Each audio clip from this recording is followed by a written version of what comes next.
여러분 안녕하세요. 오늘은 회귀분석의 기초 개념에 대해서 설명드리는 시간을 가지도록 하겠습니다. 지난 시간에도 잠시 말씀을 드렸지만 이 회귀분석이라는 방법은 전통적인 통계학 분야에서도 굉장히 많이 활용되고 있는 기법이고 또 최근에 데이터 마이닝이나 기계학습 쪽에서도 활발하게 활용이 되고 있는 그런 분석 기법입니다. 그 중에서 오늘은 전통적인 통계학적인 접근으로서 회귀분석의 기법에 대해서 그 기초 개념부터 설명을 드리도록 하겠습니다. 자, 그럼 먼저 기본 용어 몇 가지를 소개해드리고 시작하도록 하겠습니다. 자, 여기 상수하고 변수의 개념이 있는데요. 상수라는 것은 모든 사람들이 다 똑같은 값을 가질 때 그것을 상수라고 얘기를 합니다. 반면에 변수라는 것은 각 사람마다 다른 값을 가질 수 있을 때 우리가 그것을 이제 변하는 수다 해서 변수라고 얘기를 합니다. 예를 들어서 어떤 고등학생들을 대상으로 해서 성취도를 데이터로 수집을 하려고 해요. 자, 그래서 어떻게 수집을 했냐 하면 여기 이제 아이디가 있고요. 1번부터 시작해서 300명 어떤 학교에 다니는 고등학생, 고등학교 1학년이라고 해보죠. 고등학교 1학년 300명에 대해서 성취도 그 자료를 수집을 하는 그런 상황입니다. 자, 그래서 국어 성적, 영어 성적, 수학 성적, 자, 이렇게 해서 수집을 했고 또 성별 그리고 학년, 자, 이렇게 수집했다고 생각을 한번 해볼게요. 자, 그러면 아이디라는 것은 이것은 이제 개별 학생들이잖아요. 그래서 얘네들은 이제 케이스라고도 하고 레코드라고도 얘기를 합니다. 개별 사례라고 얘기를 또 하고요. 그래서 이 300명에 대해서 데이터를 수집했을 때 1번 학생 같은 경우에는 국어 100, 영어 98, 수학 95, 성별은 남학생, 학년은 1학년. 또 2번 학생의 경우에는 53, 48, 60, 그렇고 여학생이고 1학년 이런 식으로 데이터가 이제 수집이 됐다고 생각을 한번 해볼게요. 자, 이때 보시면 이제 국어 같은 경우에 어떤 학생은 100점, 어떤 학생은 53점. 그래서 예컨대 0에서부터 100까지 사이에서 변하는 숫자다. 그래서 이제 국어 점수 같은 경우에는 변수라고 우리가 부를 수가 있겠죠. 반면에 학년 같은 거 보세요. 제가 아까 애초에 이제 고등학교 1학년들을 대상으로 데이터를 수집했다 이렇게 말씀드렸기 때문에 이 300명은 모두 다 같은 학년입니다. 그렇기 때문에 사실은 이 학년이라는 란에다가 굳이 11111 해가지고 300개를 적을 필요는 없죠. 이처럼 모든 학생들이 같은 값을 가질 때 이것을 상수라고 표현을 합니다. 자, 성별 같은 경우도 어떤 학생은 남학생, 어떤 학생은 여학생 이렇게 해서 변하는 값이 존재하잖아요. 그래서 이 성별도 변수가 되겠죠. 자, 이렇게 정의가 되는 겁니다. 자, 그 다음에 독립변수하고 종속변수를 알아보겠습니다. 자, 독립변수는 뭐냐 하면 자, 이런 겁니다. 회귀분석이라는 것이 일종의 방향성을 설정을 하는 그런 방법이거든요. 자, 예를 들어서 공부를 하고자 하는 동기가 높은 학생일수록 성취도가 높다. 그래서 이 연구자는 동기가 성취도를 예측한다. 이런 방향성을 설정을 한 것이죠.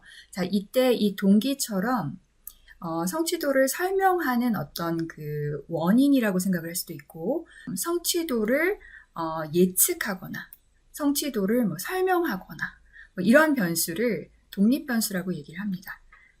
반면에 이 성취도라는 것은 제가 화살표를 동기에서 성취도로 그었기 때문에 이 모형 안에서는 동기가 성취도의 어떤 원인의 역할을 하는 것이잖아요. 그래서 화살표를 받는 방향, 즉 이 동기의 결과로서 나타나거나 독립적으로 움직이지 못하고 독립변수의 어떤 영향을 받아서 종속되는 변수다. 그런 의미에서 종속변수라고 얘기를 합니다.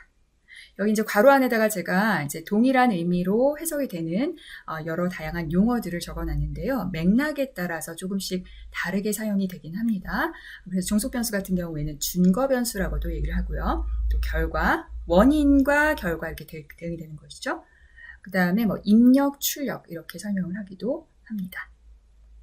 자, 여기서 또 이제 연속형 변수와 범주형 변수처럼 변수의 성격에 따라서도 이제 우리가 구분할 수 있어야 됩니다. 좀 전에 제가 들었던 예에서 국어, 영어, 수학 같은 경우에는 0점에서 100점 사이의 값을 가질 수 있는 연속형 변수다. 이렇게 우리가 정의를 합니다. 물론 소수점이 없이 예컨대 뭐 0, 1, 2, 3 해가지고 정수로만 표현이 되는 그런 점수일 수도 있잖아요. 그럼 사실은 0하고 1 사이에는 아무런 값도 존재하지 않지만 0에서 100까지 데이터 포인트가 좀 충분하잖아요. 그래서 이런 경우에는 연속형이라고 간주를 합니다.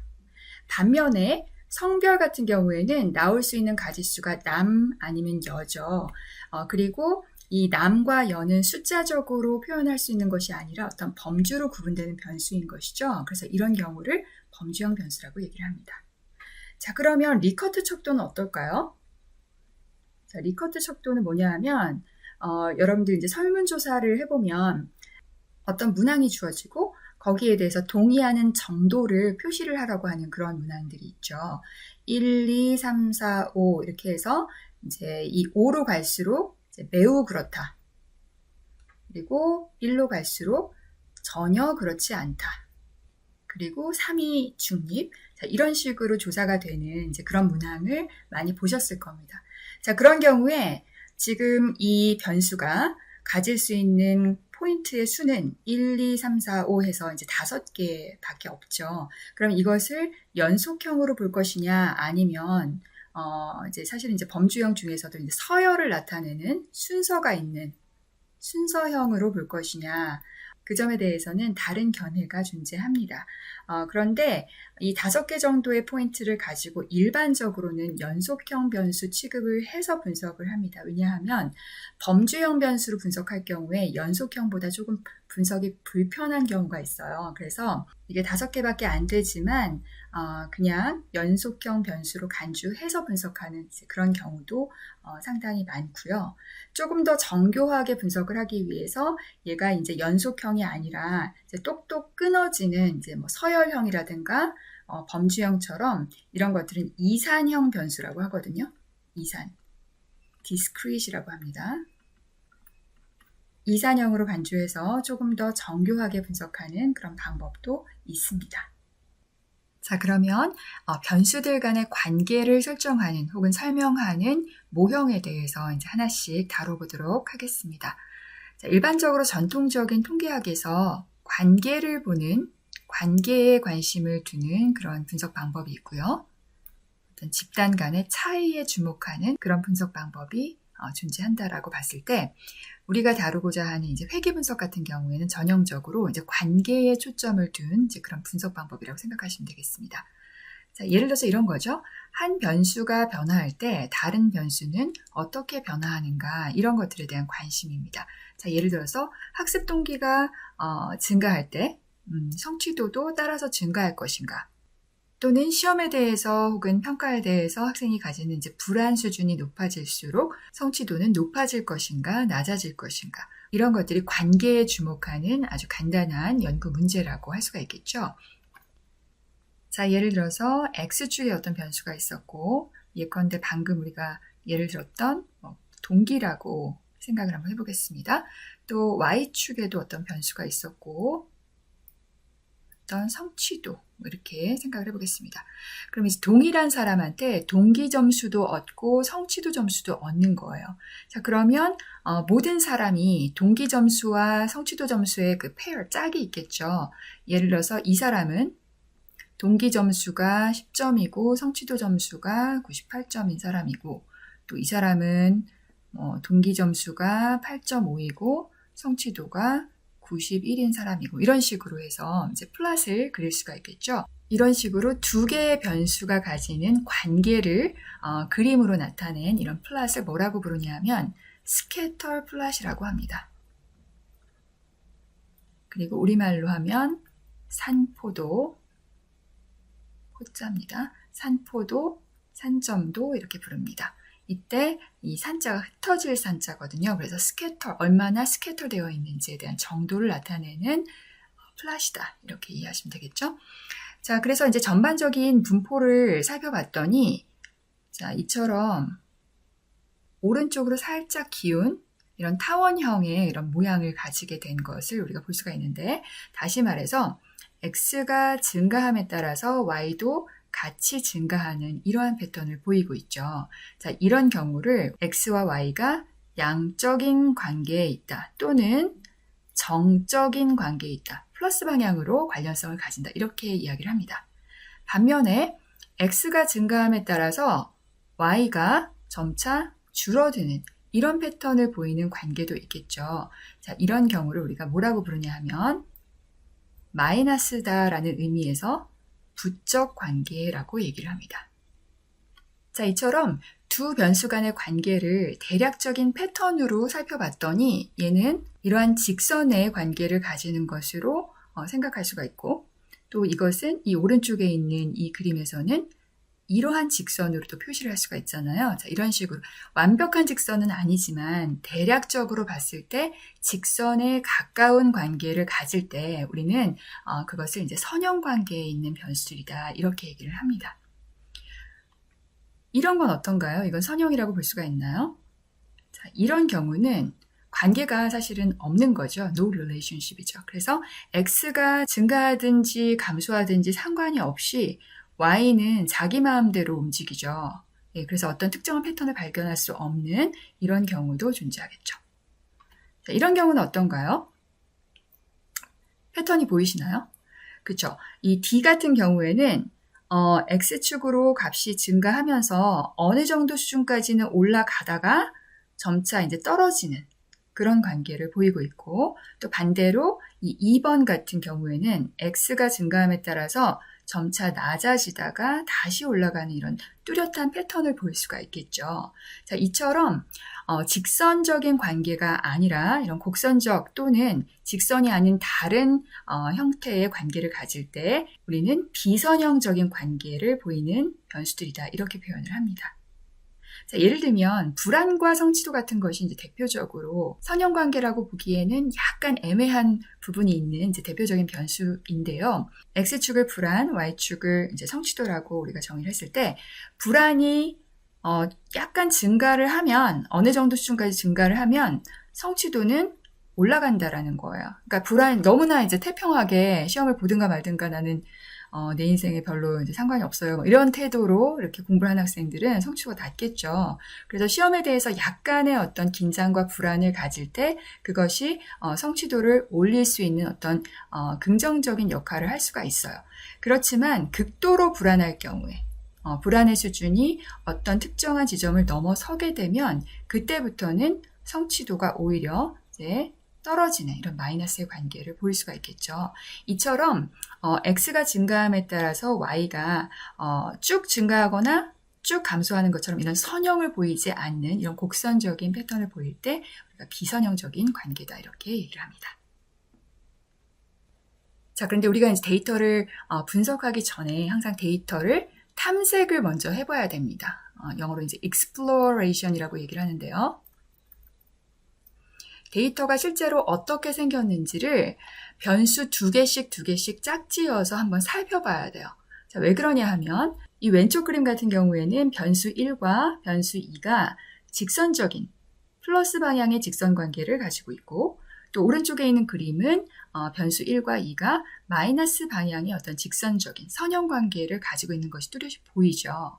이제 반면에 이렇게 약간 3차 곡선의 형태를 가지는 이런 경우도 있는데, 이것을 확인하지 않고 첫 번째 변수와 두 번째 변수가 선형적인 관계에 있을 거야 라고 가정을 해서 분석을 한다고 한다면 이 직선에서 벗어나는 멀리 떨어져 있는 케이스들이 많이 발견이 될 거 아니에요. 이제 그렇게 되면 이 모형이 데이터를 잘 설명할 수 없고 예측력도 떨어지는 그런 모형을 설정할 수밖에 없는 것이죠. 그래서 데이터 탐색이 중요합니다.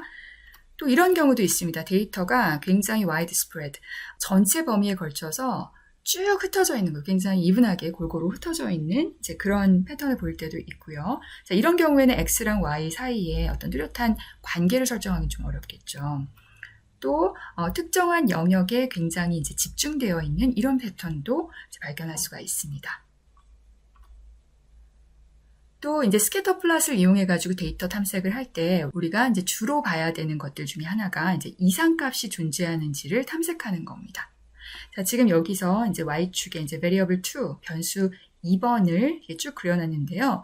대부분의 케이스들은 0에서부터 10 안에 들어가 있고요. 이제 하나의 케이스가 굉장히 동떨어져 있습니다. 혼자 이제 y축에 있는 값이 이제 50인 거고, 또 x축에 있는 값도 제일 이제 큰 값을 가졌는데, 특히나 x보다는 이제 y축에 있는 것이 다른 사례와 많이 떨어져 있는 것이죠. 그래서 만약에 이 케이스를 지우고 분석을 했다라고 한다면, 사실 얘를 이제 다시 그려보면, 이제 x축과 y축이 이렇게 되어 있을 거고, 0에서 10 사이에 존재하는 이런 정적인 패턴으로 이렇게 그려질 가능성이 있지 않겠어요? 그렇겠죠? 하지만 지금 이 사례 때문에 그러한 패턴을 뚜렷하게 보기가 어려운 이런 상황이 됐죠. 이런 상황이 발생하면 이 케이스를 찾아보셔야 돼요. 그래서 여러분들이 이제 엑셀에다가 이제 데이터를 받았다라고 했을 때 그 중에서 얘 아이디가 뭔가, 이 아이디를 살펴봤더니 얘가 이제 아이디 11번 케이스였어요. 그럼 이 11번 학생의 원데이터, 로데이터를 봐야 돼요. 그래서 이게 왜 그렇게 된 것인지, 얘가 뭐 성실하게 응답을 안 한 것인지, 아니면 다른 케이스하고 전혀 다른 어떤 배경 변수를 가진 사람이었는지, 이런 것들을 확인해서 얘를 빼고 분석할 것인지, 넣고 분석할 것인지에 대한 의사결정을 이제 하게 되는 겁니다. 두 번째가 이제 등 분산성을 확인하는 이제 이건 단계인데요. 이제 우리가 앞으로 배울 회귀 분석은 선형이라는 말이 이제 숨어 있을 때가 많아요. 일반적으로 우리가 회귀 분석 이렇게 부르면 선형 회귀를 의미할 때가 굉장히 많거든요. 자, 그러면 이제 선형 회귀라는 것은 두 변수 간의 관계를 직선에 가까운 관계다라고 가정해서 이제 분석하는 방법이에요.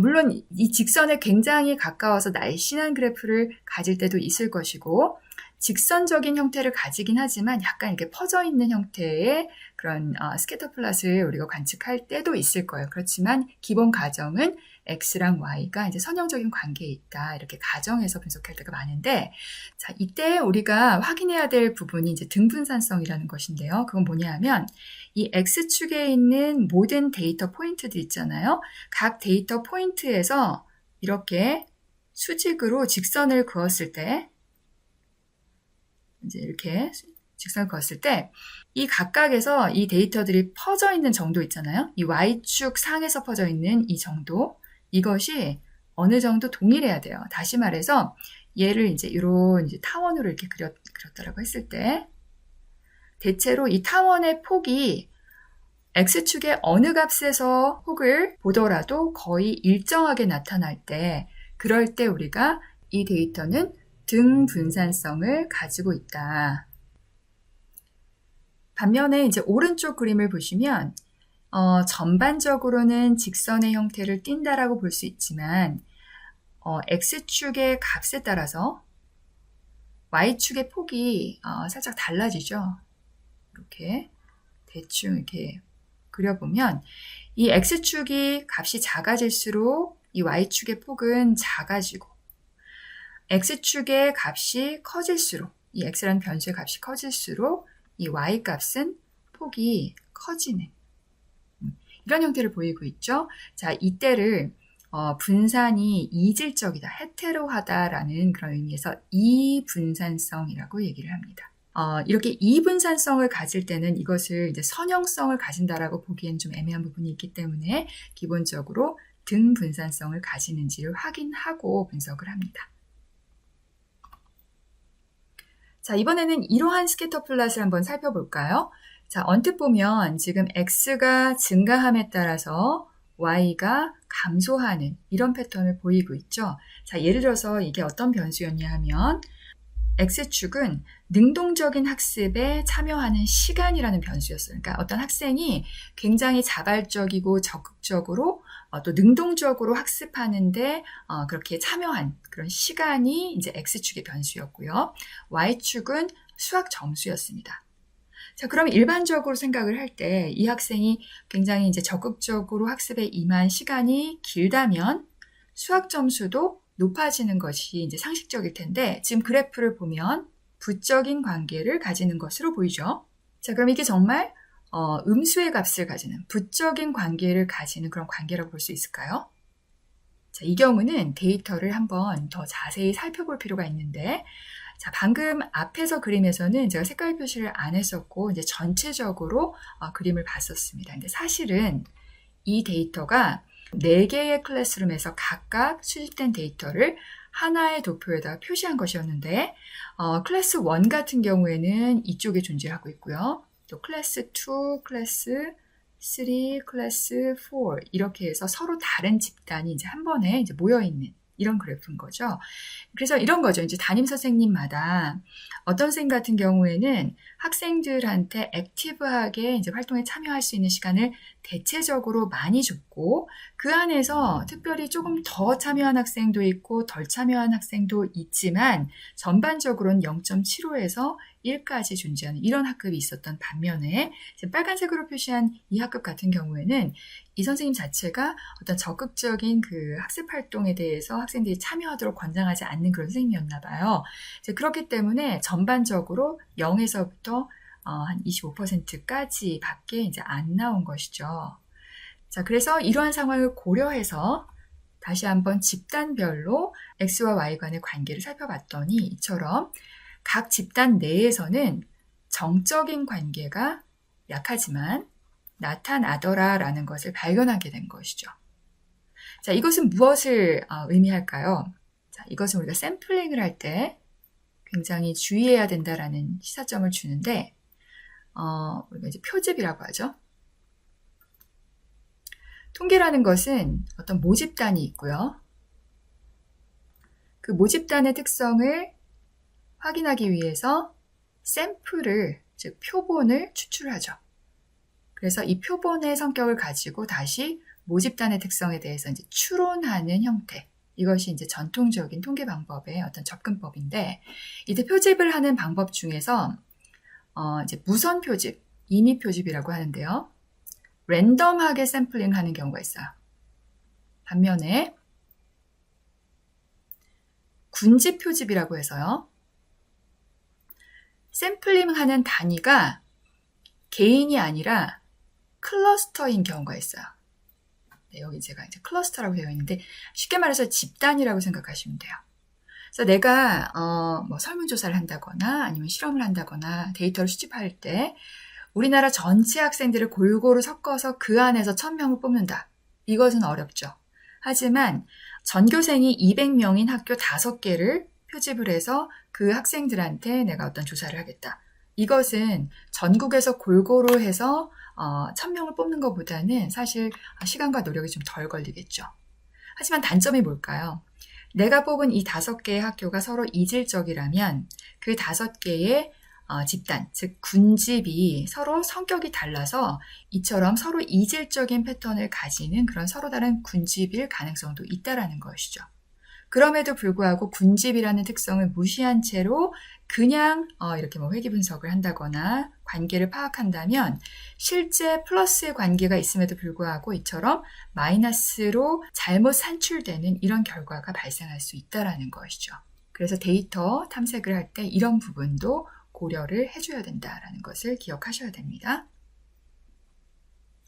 자, 이건 어떤가요?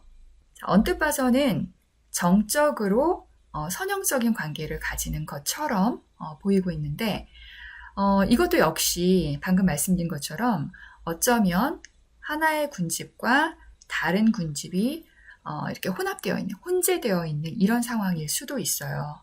자, 그래서 이거는 사실은 이제 2가지 상황이 가능한데 데이터를 수집을 해봤더니 크게 2개의 군으로 나뉘어지는 어떤 패턴을 보인 거예요. 자, 이것이 단순히 이 가운데 범위에 있는 사례수가 부족하기 때문에 관찰이 아직 덜 돼서 그런 것인지 아니면 나올 수 있는 패턴이 이렇게 하나, 2개, 이렇게 크게 2개의 군으로 이루어진 것인지에 대해서는 이제 연구의 성격에 따라서 이제 달라질 수 있습니다. 그래서 만약에 이것이 이 가운데는 잘 안 나타나고 2개의 큰 군에서만 나타난다고 한다면 방금 말씀드린 것처럼 이 클러스터를 반영해서 각각 분석을 해줘야 되는 이제 그런 상황이 발생할 수 있고요. 그게 아니라 내가 데이터를 좀 덜 수집했거나 지금 수집하고 있는 중인데 이 가운데 부분에 있는 데이터들이 아직 관찰이 안 됐을 뿐 나올 수 있는 패턴이다 라고 한다면 어쩌면 얘네들을 다 합해서 그냥 선형으로 이렇게 분석을 해야 될 수도 있겠죠.